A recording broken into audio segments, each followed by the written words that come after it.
The warning klaxon rang through the stone-lined corridor of the trial dome, a deep mechanical howl that vibrated in the bones of every cadet assembled inside.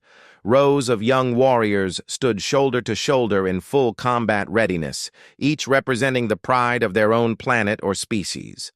The dome's curved ceiling projected a moving simulation of tangled vegetation, alien foliage twisting in the windless silence, and mechanical traps glittering faintly in the undergrowth like waiting fangs.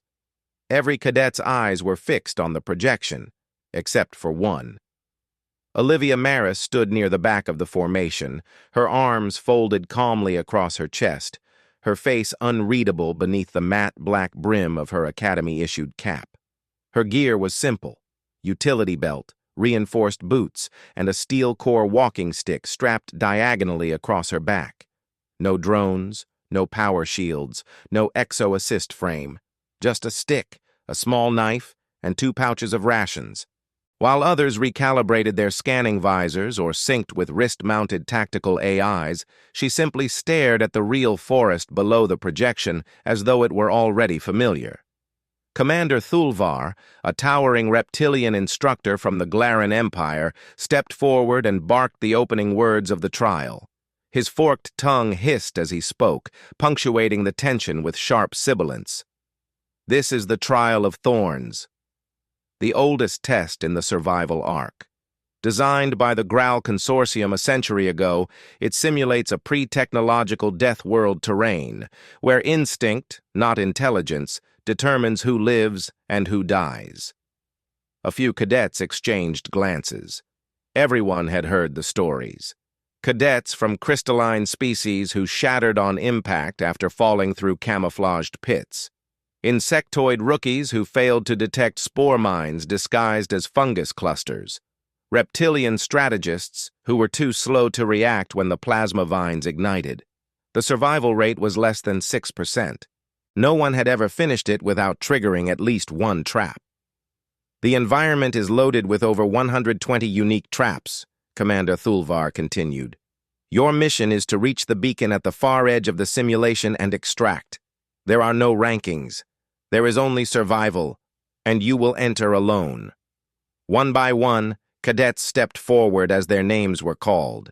Each entered the teleport pad in the center of the dome and vanished in a shimmer of blue light, instantly deposited somewhere deep within the jungle. Some trembled with excitement, others with dread. A few pounded their chests or extended ceremonial blades in a traditional salute. Olivia said nothing when her name was finally called. She stepped onto the pad in silence, met Commander Thulvar's eyes for a brief second, and vanished. The simulation materialized around her in a sudden flood of sensory data, wet air clinging to her skin, the pungent smell of damp leaves and rotting fruit, the shrill buzz of alien insects overhead. The light was dim, filtered through a thick canopy that turned the jungle floor into a shifting mosaic of green, black, and gold. The terrain was chaotic, full of uneven roots, hidden dips, and slick patches of moss. Olivia didn't move right away. She stood perfectly still, closed her eyes, and inhaled. Back in the observation chamber, high above the dome, instructors and strategists watched her through dozens of surveillance feeds. "She's standing still," remarked one Arcturian analyst, adjusting the sensor playback. "Wasting time. Does she not understand the trial has begun?" Commander Thulvar narrowed his eyes and replied with a low grunt. "No. She's reading the forest." On the ground, Olivia opened her eyes again.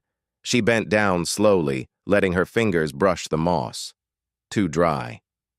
It hadn't rained in the simulation for at least 12 hours. That meant dust traps would be more effective than pressure-based snares. She touched the side of a tree trunk. Too clean. No insect trails. That meant something had disturbed the surface recently. She took one step to the right, tapped the ground lightly with the tip of her stick, and listened. Nothing. Then she moved left and did the same. Hollow. She smiled faintly. One of the simplest traps in ancient jungles was the drop pit. But what most engineers forgot was that the animal life around such pits changed. Scavengers tended to avoid them due to the magnetic interference. Olivia had seen it before, back on Earth, while camping with her grandfather in Tennessee. Different technology, same logic. She moved around the trap in a slow arc, pulled a lump of red clay from her pocket, and marked the nearest tree trunk with a thick line. A simple signal. Trap beneath. Clear enough for anyone paying attention. Then she kept walking. Elsewhere in the simulation, the other cadets were faring far worse. A Venari scout had activated a root-pull slingshot and was now hanging upside down 20 feet above the ground, shrieking in panic. A Turskian cadet had set off a cluster of sonic mines and was paralyzed in place, his brain unable to interpret the rapidly oscillating waves. The control room filled with biofeedback alerts and flashing hazard indicators. Commander Thulvar made a note. Only one cadet was advancing without triggering anything. Olivia Maris. She walked with no urgency, her eyes always scanning. Every 2 meters she paused, tested the soil with her stick, checked for unnatural patterns in the vegetation, and occasionally drew another clay mark on a tree or rock. Triangles for pressure plates, circles for tripwires. A single X meant a visual illusion, a false path designed to lure the impatient. She didn't hesitate or question herself. Every movement was deliberate. The forest wasn't an enemy to her. It was a puzzle, and puzzles always had patterns. At one point, she came across a particularly clever trap, a fallen log spanning a small ravine, placed as the obvious way forward. Even the bark had been scuffed to suggest previous traffic. But Olivia noticed that no insects crawled along its surface, no moss, no humidity stains, and most importantly, no animal scent. That wasn't a bridge, it was bait. She crouched low and found the real crossing, a natural root path hidden beneath vines, barely wide enough for a boot. She walked it in perfect balance, then turned back and placed a clay warning at the start of the log. Others might still fall for it, but not without her warning. In the sky above, a group of alien cadets watched her progress with growing discomfort. "She's not even using tech," murmured a crystalline cadet in disbelief. "No drone, no scanner, no armor." "She's not reacting to the traps," said another. "She's predicting them." Commander Thulvar said nothing, but for the first time in years, he leaned forward slightly in his seat. As Olivia pushed deeper into the simulation, her pace remained steady. Traps came in greater numbers. Compressed gas nozzles disguised as flowers. Branches sharpened and coiled to impale. Plasma darts set to detect metal signatures. But she never touched them. Her path wove around them with graceful efficiency. She was never reckless, never fast, just aware. And in a simulation designed to break awareness, that made her unstoppable. By the end of the first hour, Olivia had marked over 30 trap zones. None had triggered. No harm had come to her. No assistance had been required. In a trial designed to reward caution and punish aggression, she was quietly rewriting the rules, one calm, deliberate step at a time. And back in the observation dome, the silence had become reverent. The light shifted subtly as Olivia pressed further into the simulation zone, moving from dense canopy into an area with fewer trees but deeper shadows. The sun, or whatever simulated orb powered this construct, was lower now, creating slanted beams of gold that filtered through layers of vapor. The air thickened. Her boots sank into the loam with each step, and the temperature dropped enough for her to exhale mist. Still, her rhythm never broke. She adjusted the grip on her walking stick and tapped the ground ahead before every placement of her foot. Her attention divided across vertical and horizontal planes. A low branch overhead could hold a vine-triggered dart. A flower could emit pheromonal gas. A puddle might not be a puddle at all. Behind her, long since out of earshot, other cadets stumbled into failure. She had passed no one, seen no one, heard no screams. Yet the sounds of distant alarms occasionally broke through the trees like faint echoes from another world. Olivia didn't stop to analyze them. What mattered was what lay ahead. The terrain had changed again. The jungle gave way to clustered rock formations coated in slick moss, their curved edges making footing uncertain. She knelt beside one and ran her hand along the green surface. Moisture. Natural. But too cold. That meant the moss had been placed recently, possibly hiding a heat sensor beneath. She didn't touch it again. Instead, she circled wide and scanned for a different route. She saw no footprints, no signs of movement, no broken foliage. The simulation was crafted to isolate each cadet. She was on her own. That suited her just fine. She preferred solitude. It meant no one else's panic would interfere with her focus. At the edge of the stone cluster, a large tree had grown at an angle, its root system half exposed like frozen tentacles. Olivia crouched beside it and observed the arrangement carefully. One of the roots had been cut and reattached with synthetic thread, nearly invisible to the untrained eye. She smiled faintly. A trip mechanism. If someone brushed that root or stepped on the pressure pad beneath, it would trigger something. She couldn't tell what from this angle, but she didn't need to. She pulled another piece of red clay from her side pouch and smeared it across the bark of the tree in a long vertical line. She wasn't marking for herself anymore.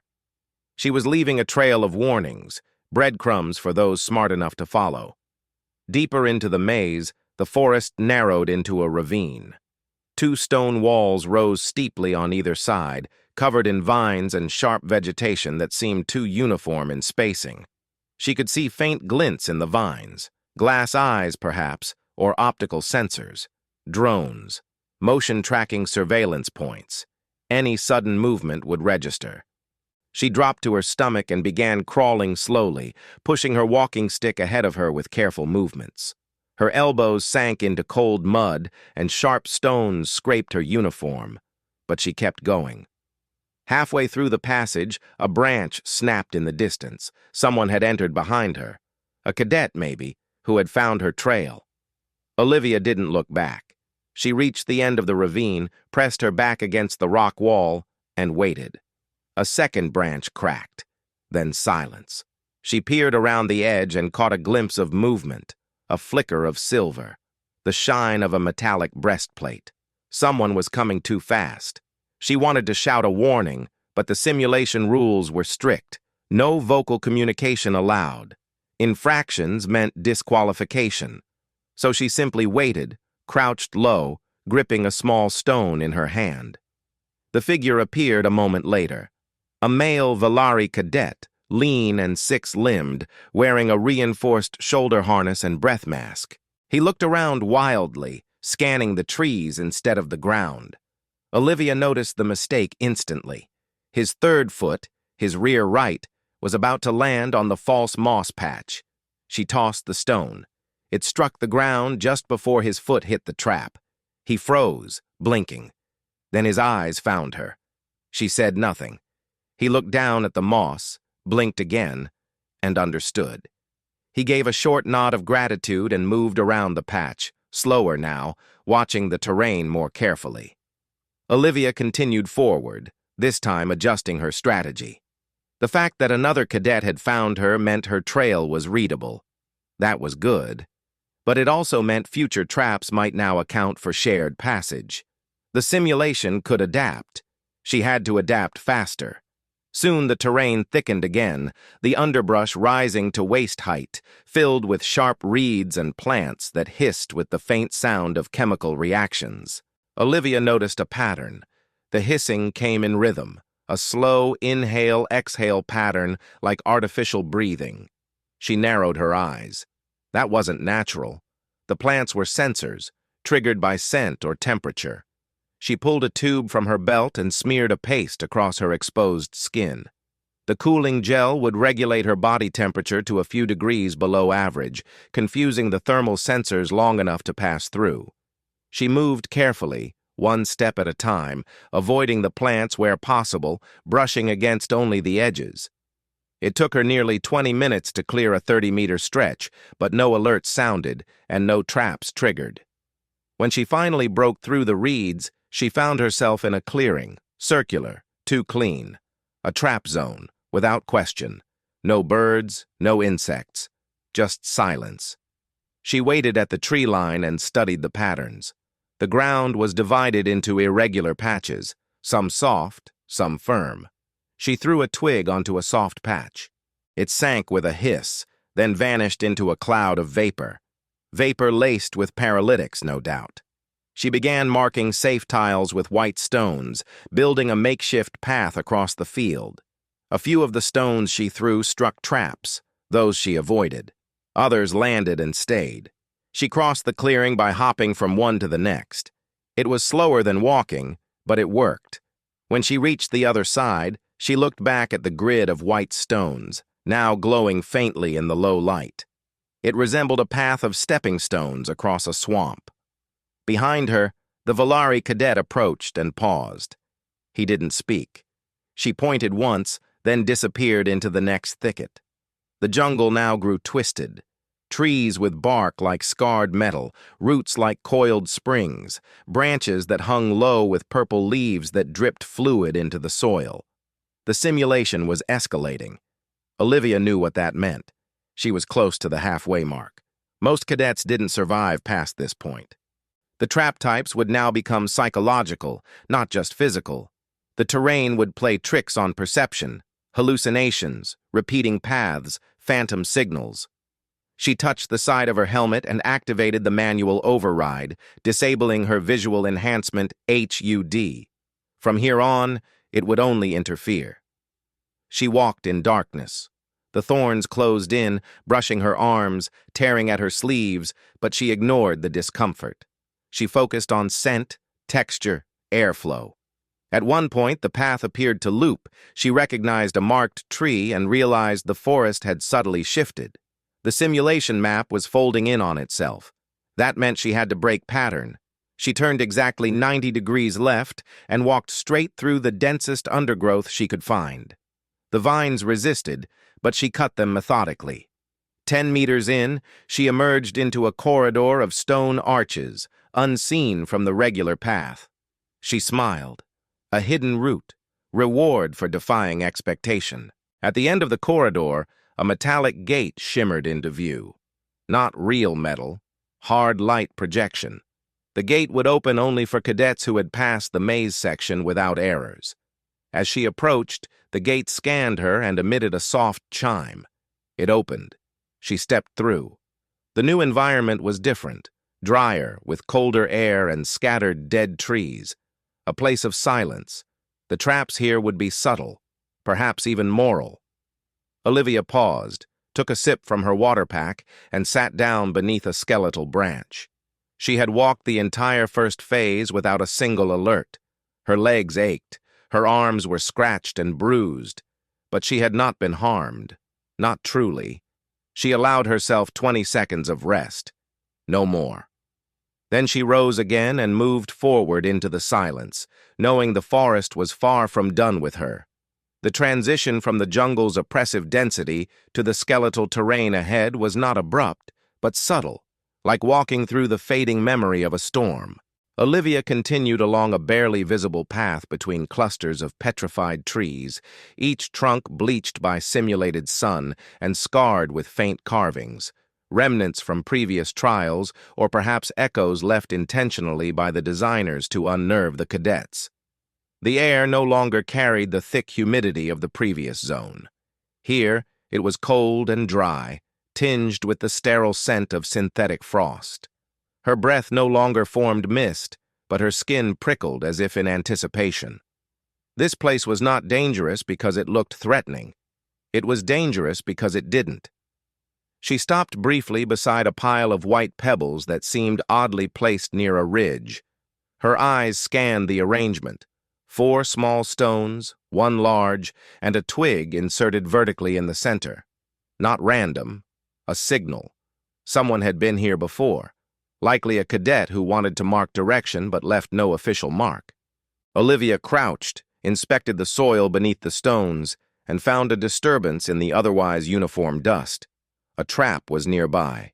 She stood and slowly backed away from the formation, letting instinct guide her into a wide semicircle around the marker.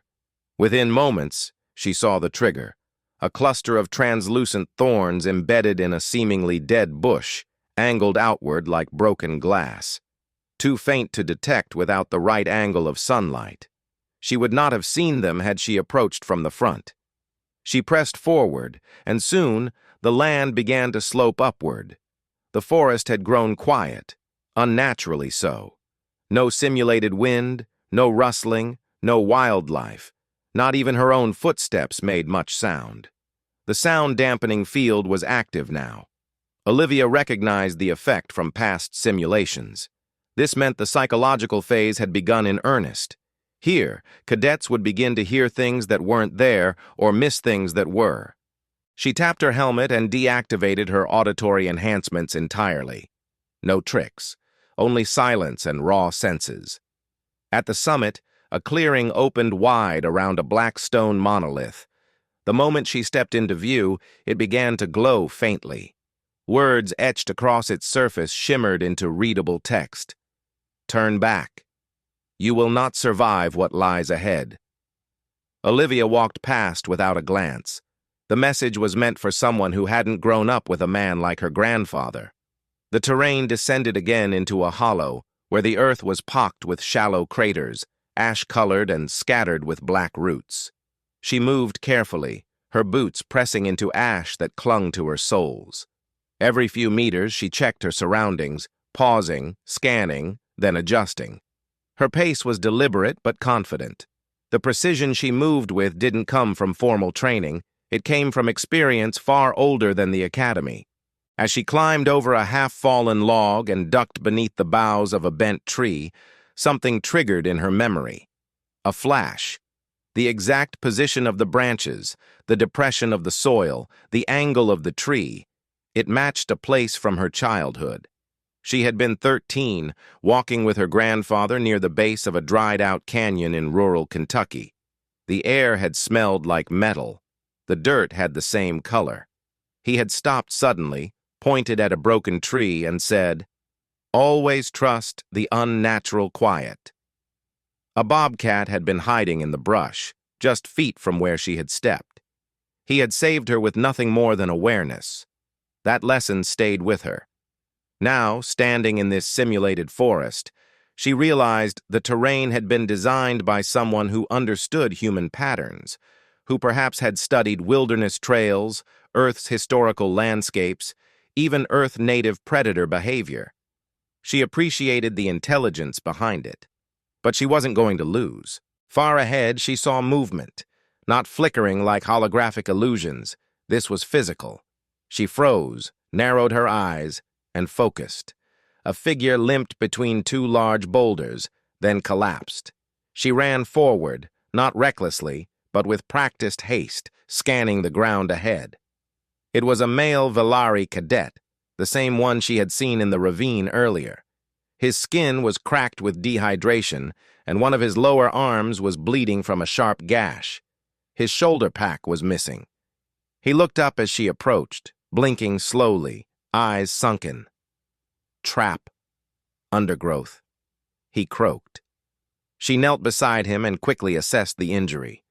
Nothing fatal, but he wouldn't last long without aid. The simulation wouldn't allow communication devices or requests for evac unless the cadet triggered the surrender beacon on his own. He hadn't. That meant he still wanted to finish. Olivia opened her utility pouch and pulled out a small roll of synthetic weave bandage and a vial of antiseptic. She cleaned his wound, then wrapped it tight. He flinched but didn't speak. She handed him half a water capsule and then scanned the surrounding trees. The place he had fallen looked too exposed, too easy. "Did you mark it?" she asked softly. He shook his head.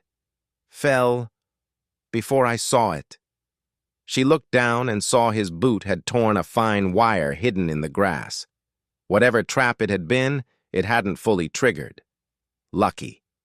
She stood and motioned for him to remain low. Then she carefully walked ahead, her eyes locked on the shadows, the movement of leaves, the tilt of twigs. Nothing obvious, but she felt it. Subtle irregularities. Two stones placed too symmetrically. A broken branch with sap too fresh. Someone had reset a trap here. Or worse, someone had modified it mid-trial. The simulation was adapting to her presence. She marked 3 warning symbols into the soil behind her, triangles in succession, high danger. Then she circled back to the cadet. "You can't follow the trail anymore," she said. "Take the ridge. Stay above the trees. There's a broken arch that marks the halfway checkpoint. You'll see it." He nodded faintly. His strength had returned slightly, but he was clearly spent. Still, he rose to his feet, slower now, careful, and nodded once before limping uphill. She watched him disappear behind the ridge, then turned back toward the black trees. The forest closed in again, but this time she was more alert than ever. Her heartbeat was steady, her mind sharp, and her grip on the walking stick unshakable. She passed beneath a natural arch of stone, its surface carved with symbols she recognized from survival manuals, code markers left from previous trials. But she noticed something strange. One of the symbols had been subtly altered. A dot had been added near the edge of the safe path rune. She stared at it, then smiled. Another human had been here before. A message. The dot meant, "Observe slope to right, unstable." She stepped carefully, and sure enough, the slope beside the path gave way under pressure. A false safe zone. Without that warning, she might have walked into it without realizing. That moment cemented something inside her. She wasn't alone in legacy. Others had passed through here and left hints, warnings, signposts carved in stone and soil, and now she was doing the same. The terrain began to shift once more, the ground becoming hard and crystalline beneath her feet, glowing faintly with bioluminescent threads. A new phase. She had crossed the psychological test unshaken, helped a wounded cadet survive, and spotted trap logic that most wouldn't notice even with scanners. She walked now not as a student, but as something else. A guide, a presence, a reminder that fear did not dictate survival. Awareness did. And the forest, for all its evolving cunning, could not hide from someone who had spent a lifetime reading what others ignored. The crystalline ground pulsed faintly beneath Olivia's boots with each step, the glowing filaments threading through the obsidian-like surface as if reacting to her movement. The temperature had dropped again, but in this phase of the trial, cold no longer mattered. Everything around her, color, light, temperature, texture, had become part of the simulation's manipulative fabric. The environment was shifting from physical challenge to sensory deception. It wasn't just about spotting traps now, it was about trusting herself in a space designed to betray her every instinct. A faint buzzing began to follow her, at first barely perceptible, like static carried on the wind. She paused. The sound wasn't external. It was inside her auditory nerves, a low-frequency hum targeting her equilibrium. A disorientation layer had activated. She closed her eyes for several seconds, regulating her breath. In through the nose, out through the mouth. She focused her thoughts on sensation, weight in her left boot, pulse in her fingertips, the roughness of the walking stick's grip beneath her palm. When she opened her eyes again, the buzzing diminished. It wasn't gone, but it no longer held power over her senses. She climbed over a ledge and entered a narrow basin walled by steep cliffs on either side. Vines hung in heavy curtains, thick with condensation, and stone pillars jutted upward at odd angles, some sharp as blades. The ground was uneven, laced with shallow grooves that seemed too deliberate to be natural. Olivia crouched and examined one of the grooves. A thin layer of soot coated the edges. Burn marks, triggers. Some of the grooves had recently been disturbed. Someone had passed through this area, someone careless. Just as she was about to rise, a sharp cry tore through the stillness. It was a male voice, pained, sharp, and unmistakably close. The sound was not artificial. The trial didn't simulate screams. Olivia's instincts flared. She moved fast but low, navigating between the stone pillars and ducking under the thick vines, following the direction of the voice. Another cry came, weaker this time, followed by a coughing fit and the sound of something heavy shifting against stone. She found him moments later. A cadet, young Andari species, skin mottled deep blue with metallic streaks, was pinned beneath a fractured segment of the stone wall. Blood, dark and glossy, stained the pale ground beneath his right shoulder. His breathing was shallow. His 4 fingers clawed at the ground, trying to gain leverage, but he was clearly fading. Olivia approached quickly and dropped to her knees beside him. She placed a hand on his chest. He flinched and looked into his face. His eyes fluttered open, glassy and unfocused. "Trap collapsed," he rasped. "Didn't see the ridge." Thought it was safe, Olivia inspected the stone. It was heavy but not immovable. The trap must have triggered a minor landslide. She couldn't lift it alone, but if she had leverage, she might shift it just enough. She planted her walking stick beneath the larger rock at an angle, using a nearby boulder as a pivot, then jammed a branch underneath as a wedge. She dug her boots into the ground and pushed. The stone groaned and lifted just slightly. Enough. "Pull your arm," she said firmly. The cadet didn't respond fast enough, so she reached in, grabbed his wrist, and yanked. He screamed but moved with her, rolling free as the stone slammed back into place. Olivia pulled him further from the cliff and laid him flat.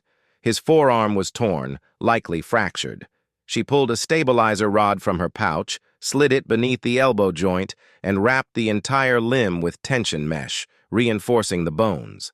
He winced, but didn't resist. "You have 2 options," she said, meeting his gaze. "Stay here and activate your emergency beacon, or follow my markers. I've cleared most of the traps up to the crystalline zone." He coughed. "You're that human, the one marking everything." She nodded once. Others saw. Some followed. Most didn't trust it. They should have. He tried to laugh but choked. "You're not like the others." "No, I'm not." She helped him sit up and handed him a water capsule. He drank it in one long pull, then nodded. "I'll try to move." "I won't slow you down." "You will," she replied bluntly. "But I didn't save you to leave you here." His face twisted with shame, but she was already scanning the perimeter again. She led him slowly out of the basin, carefully retracing her steps. The vines had reset, shifting back into positions meant to obscure visibility. She slashed through them with her knife, revealing the stone grooves beneath. She marked them again, double triangles this time, emergency warning. As they ascended toward the high path that curved around the cliff, she heard a distant rustle, too large for fauna. She pressed the injured cadet down behind a boulder and peered over the ridge. A trap ahead had been triggered. Smoke rose from the treetops, and the faint glow of an electromagnetic flare rippled through the sky. Someone had walked straight into an aerial net charge. She saw no body, but she didn't need to. The trap wouldn't have activated without a target. "Come on," she said, helping the cadet to his feet. "We take the left fork." "I know what's there." He followed with difficulty, leaning heavily on her for the first several steps. She didn't flinch or pull away. She knew his pride was already broken. Survival mattered more. They emerged at a narrow rock bridge, suspended over a trench lined with spiked tendrils. The simulation designers hadn't been subtle with this one. If you missed a step, you were impaled. Olivia tested the bridge with her stick, then walked first. The cadet followed, slower but steady. Once across, she pointed toward a small structure ahead, an extraction chamber, half buried in vines. "This is as far as you go," she said. He hesitated. "You're not done?" "I'm going all the way." He looked down at his injured arm, then back at her. "Why did you help me?" She didn't answer immediately. Then she said, "Because someone taught me that knowing how to survive means nothing if you leave others behind." He lowered his head. "I owe you my life." "No," she said. "You owe me better instincts next time." She helped him into the chamber and waited until the automated scan verified his condition.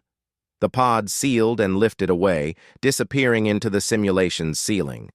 Then she turned back toward the deeper forest, where the next section of the trial waited.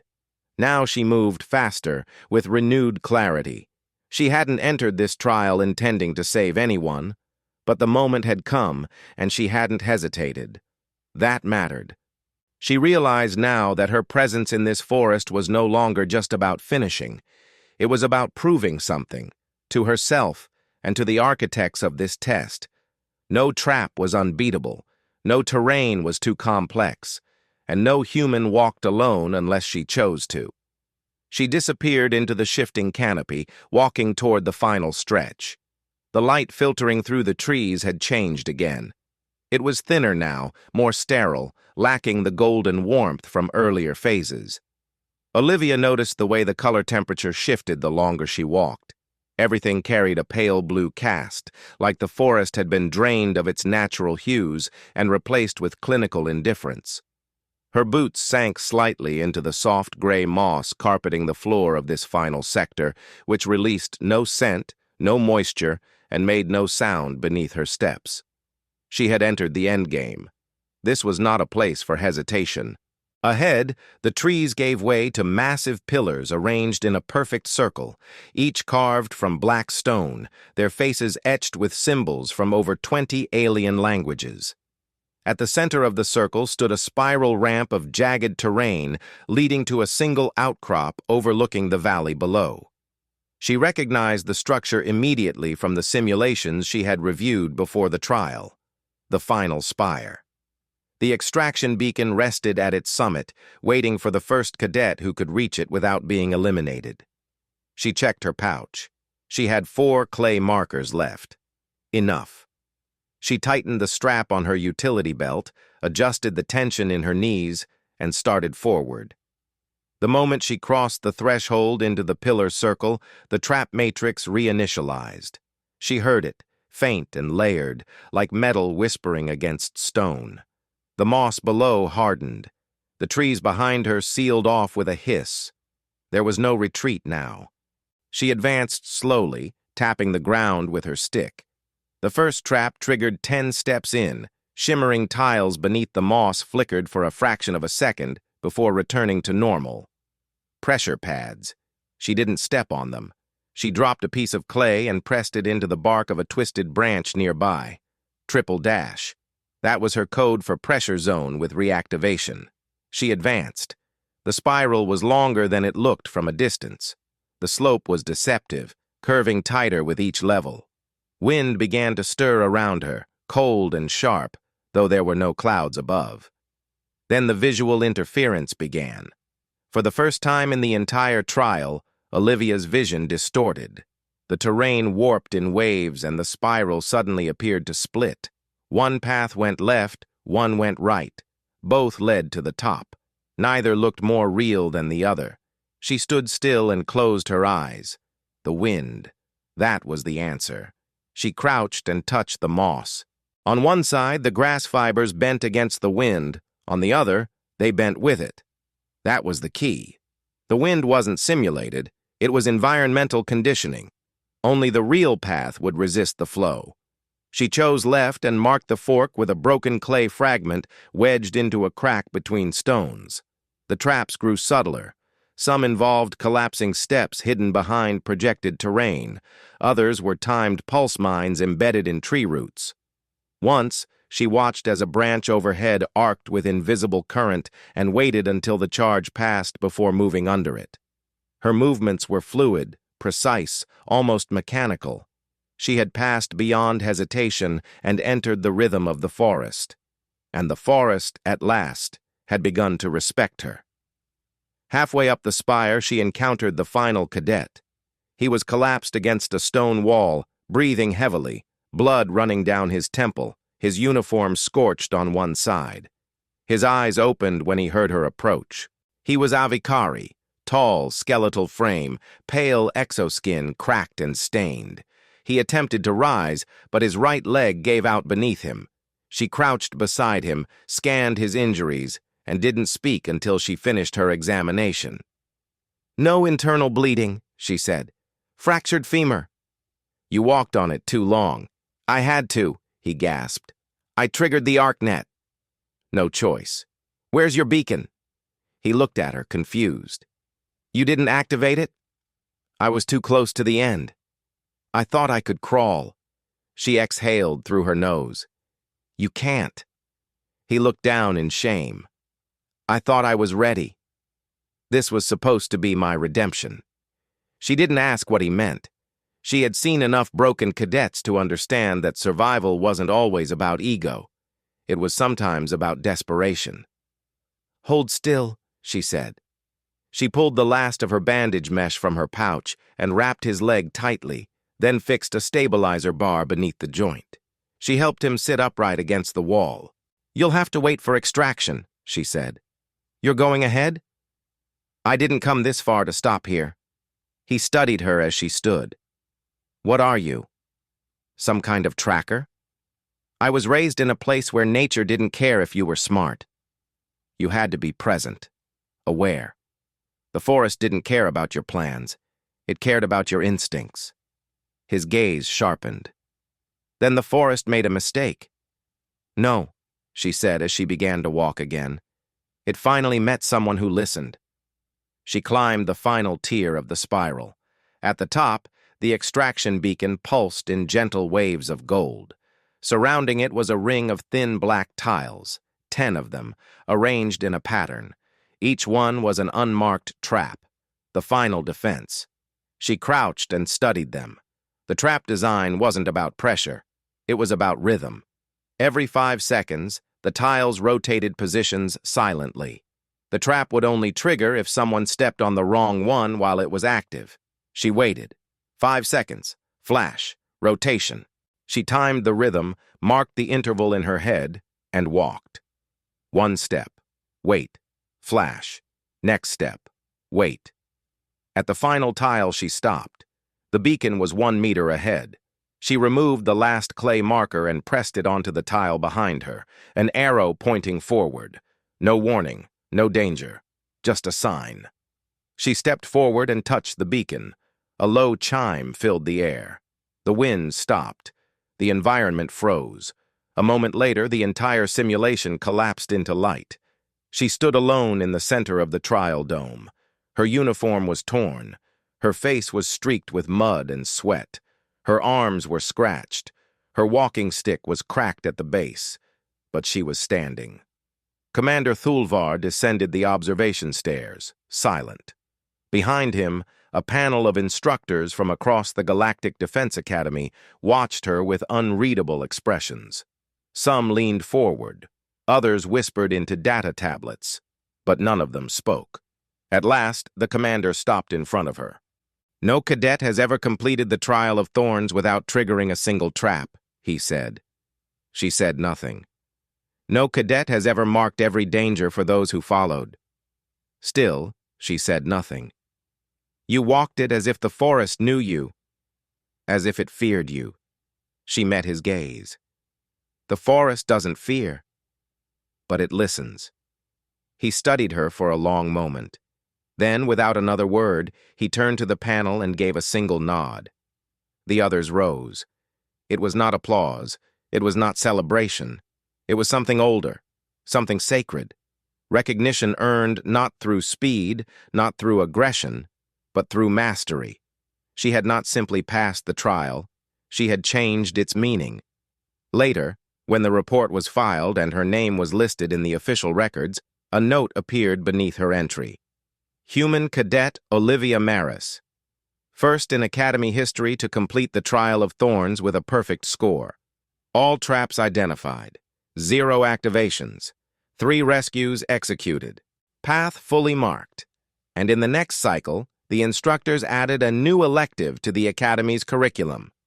Primitive Survival Analysis. Instructor, Maris, Olivia. Recommended for all advanced cadets.